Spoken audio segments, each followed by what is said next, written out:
Hello mummies. കുഞ്ഞുങ്ങൾക്ക് കൊടുക്കാൻ പറ്റിയ ഏറ്റവും ഹെൽത്തി ആയിട്ടുള്ള ഒരു ഫുഡായിട്ടാണ് റാഗി. ഞങ്ങളുടെ നാട്ടിൽ ഇതിനെ മുത്താറി എന്നും പറയും. ഇതിൽ കാൽഷ്യവും അയണും പ്രോട്ടീനും എല്ലാം അടങ്ങിയിട്ടുണ്ട്. അതുപോലെ തന്നെ ദഹിക്കാനും എളുപ്പമാണ്. റാഗി വെച്ച് വളരെ സോഫ്റ്റായ പാൻ കേക്ക് എങ്ങനെയാണ് ഉണ്ടാക്കുന്നത് നോക്കാം. ഇതിനായി ഞാൻ കദളിപ്പഴമാണ് എടുത്തിട്ടുള്ളത്. ചെറുപഴം ഇത് ചെറുതായിട്ട് കട്ട് ചെയ്ത് മിക്സിയുടെ ജാറിലേക്ക് ഇടുക. അതിലേക്ക് ഒരു കോഴിമുട്ട പൊട്ടിച്ചൊഴിക്കാം. എന്നിട്ട് ഇത് രണ്ടും കൂടെ നന്നായിട്ടൊന്ന് ബ്ലെൻഡ് ചെയ്തെടുക്കാം.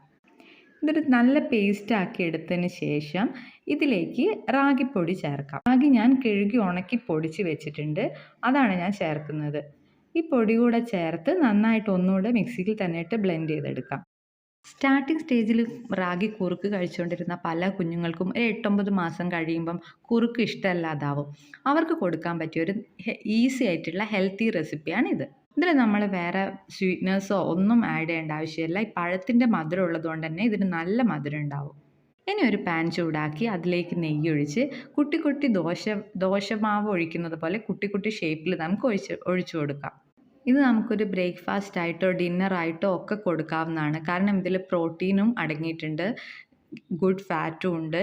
ഇത് വീട്ടിൽ വലിയ കുഞ്ഞുങ്ങളുണ്ടെങ്കിലും വലിയ കുട്ടികൾക്കും കൊടുക്കാവുന്നതാണ്. നല്ല ടേസ്റ്റിയാണ്, ഹെൽത്തിയുമാണ്. ഒരു 2 മിനിറ്റ്സ് കൊണ്ട് തന്നെ വെന്ത് കിട്ടുന്നതാണ്. എല്ലാവരും ഒന്ന് ട്രൈ ചെയ്ത് നോക്കൂ.